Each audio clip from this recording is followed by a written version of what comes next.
Live, local, late breaking. This is Channel 2 Action News at 6 p.m. Coverage you can count on. I'm leaving. I'm getting out of here. God almighty.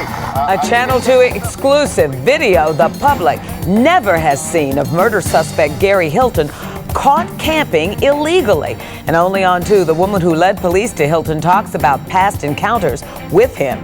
There's a lot of new information tonight about Hilton, the man suspected in the murder of hiker Meredith Emerson. Good evening. I'm Monica Pearson. And I'm John Pruitt, and we'll have those exclusive developments in just a moment. First, shocking information late today. An autopsy shows Emerson was beaten and decapitated.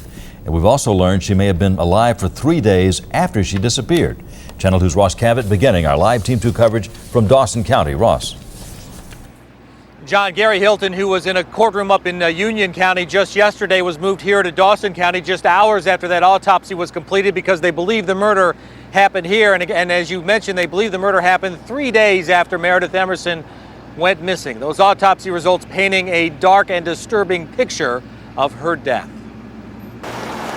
Deputies moved Gary Hilton to the Dawson County Jail, the county in which they believe he killed Meredith Emerson. They don't believe he killed her until 3 days after her New Year's Day disappearance, and they believe her death was violent. Dr. Chris Berry, the chief medical examiner for the state of Georgia, has determined that Meredith Emerson died from blunt force trauma to the head. Dr. Sperry indicated that after Miss Emerson received the lethal injuries, she was decapitated. Police arrested Hilton the same day they believe Emerson was killed while he was cleaning his van. Initially charged only with kidnapping, authorities wasted no time in upping the charges once the autopsy was completed. At approximately 1:30 today, an arrest warrant was issued for Mr. Gary Hilton. Mr. Hilton is being charged with 1 count of murder of Meredith Emerson. Hilton chatted leisurely with deputies as he was being led into the jail, apparently asking about the accommodations here. Investigators will not comment if he's been talking much with them, only confirming that he apparently had Meredith Emerson for 3 days before the murder. The contents of the warrant allege that the crime occurred on January the 4th, 2008. The new charge is 1 count of malice murder. Hilton will have to appear before a judge again tomorrow to have his first appearance on that count. There have been wire reports tonight that he cooperated with investigators, showed them where Meredith Emerson was to avoid the death penalty. I talked to a deputy several days ago who said if that was the case, he wouldn't have a problem with it. At 61, and the way Hilton looks, it would be doubtful he'd make it to the death penalty even if convicted. Live in Dawsonville tonight, Ross Cavett, Channel 2 Action News.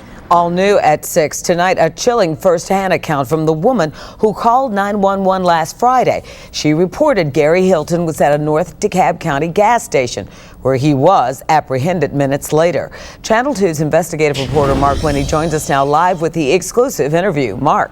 Oh, you remember that public appeal for help in locating Gary Hilton, then a person of interest? Well, DeKalb police spokesperson says 4 folks called 911 to say Gary Hilton was at a North DeKalb County Chevron station. Here is a first-hand account. I saw Gary Hilton's dog and quietly called out to it, and it dropped down to its, to a sitting position, laying down position, and just looked at me, so I knew it was Dandy. I looked to my left and I saw a shadowy figure with all of his possessions from the van strewn out around the van at the vacuum cleaner and garbage can there. And she said she just finished a stop at Starbucks while walking her dog, that she knew Gary Hilton and his dog Dandy from numerous encounters with him while walking her dog in Murphy Candler and Blackburn Parks. Were you frightened of him? Yes, I was. I had great misgivings about him all the time. I didn't feel that he was mentally stable. She says when she saw his white van parked at a Chevron near those parks Friday night, she knew what she had to do.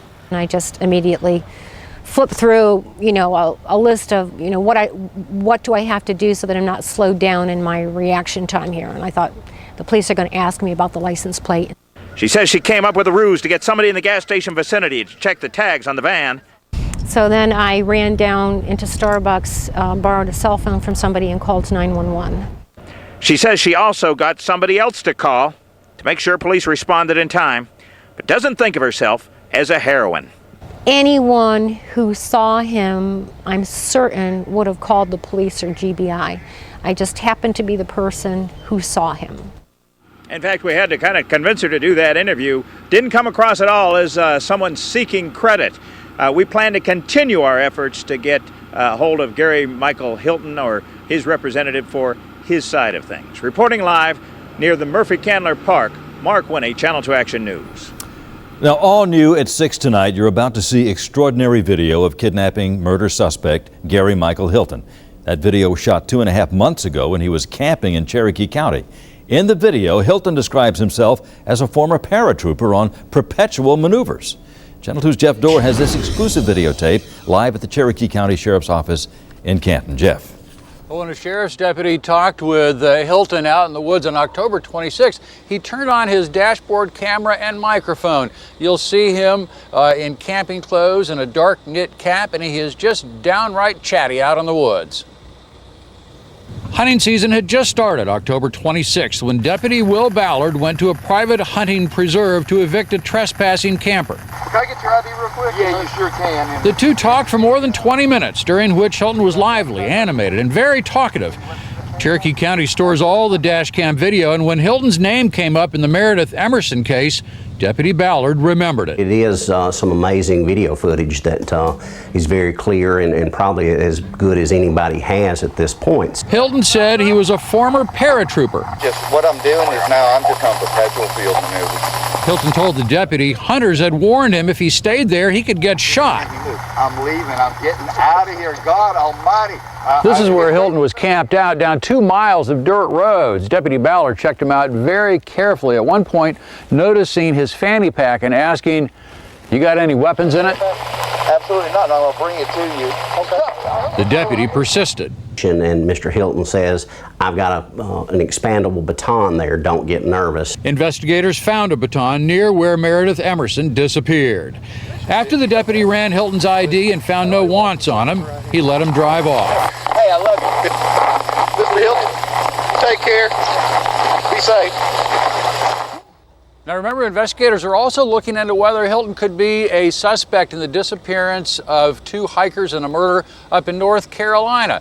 This encounter on the dash cam that you just saw, all that took place less than a week after those 2 people disappeared. We're live in Cherokee County. Jeff Dorr, Channel 2 Action News. This afternoon in Athens, a close friend of the Emerson family made a statement to the media on behalf of the family.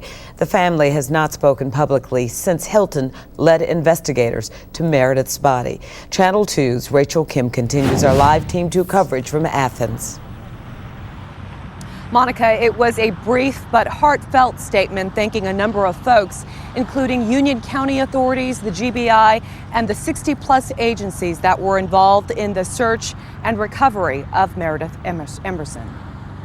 We would like to thank the untold number of friends and volunteers and family who helped search and support us all of us at this tragic and troubling time. On behalf of Meredith Emerson's family, Peggy Bailey expresses gratitude for the community's outpouring of support. During the past week, people who knew Emerson, and even those who didn't, helped search for her after she was last seen hiking with her dog Ella on Blood Mountain. Since then, searchers spread across a number of counties by day. At night, they prayed by candlelight. Today, Emerson's family and friends make plans to memorialize her. The family would like to express their appreciation in the professionalism and the compassion of the local and national media. And thank you again for helping to facilitate getting information out about Meredith, as well as helping the world learn to know her and to learn to love her as we always have and we always will. There will be a memorial service for Emerson this Friday here in Athens at Central Presbyterian Church at 2 p.m. They ask that anyone who wants to make a donation to make one at your local animal rescue shelter. Reporting live in Athens, Rachel Kim, Channel 2 Action News. Law enforcement authorities have already said publicly they're investigating whether Gary Michael Hilton is responsible for 4 other murders. 2 of those were in North Carolina, 1 in Florida, and 1 here in Georgia. Channel 2's Richard Belcher here now with more on those cases. John, we have to emphasize that Hilton was only today charged with the murder of Meredith Emerson, but has not been charged with any of these other murders. But the head of the GBI acknowledges that his agency and others are re-examining at least 4 other deaths. John and Irene Bryant disappeared last October while hiking in the Pisgah National Forest near Asheville, North Carolina. Her body was found. His has not been.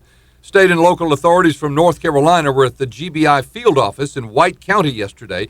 Their interest in Hilton is partly based on the fact that some witnesses say Hilton was wearing a yellow jacket when he was spotted in North Georgia last week.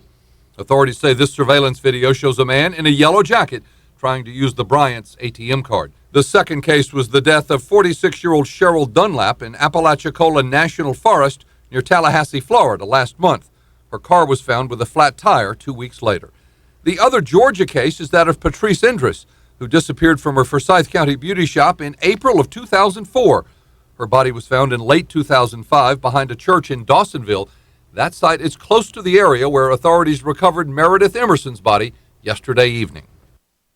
Authorities say they were looking for possible similarities between the deaths of Patrice Indris and the disappearance of Meredith Emerson before Gary Michael Hilton led them to Ms. Emerson's body in Dawson County. Again, Hilton is not charged with any of these other murders other than that of Meredith Emerson. John? Richard, thank you. Investigators are not linking the murder of 11-year-old Levi Frady to this Meredith Emerson case, but hunters found Frady's body in the same forest 10 years ago. This is a sketch of the man wanted in that murder. Frady's family tells Channel 2 they believe this man bears a strong resemblance to Gary Hilton. Our live Team 2 coverage of the murder of Meredith Emerson continues. Coming up at 6:30, what investigators still are looking for at the crime scene. Plus, Glenn Burns in Severe Weather Center 2. A chance of showers. Good news. That's coming in later tonight, along with some pretty gusty winds, too. We'll have your forecast coming up. Michael Vick in a new prison tonight. All new at 6, how the quarterback is trying to avoid the second year of his sentence. and we're live in New Hampshire before the polls close in the nation's first primary. And we'll tell you why you could be seeing the candidates in Georgia very soon. That's next.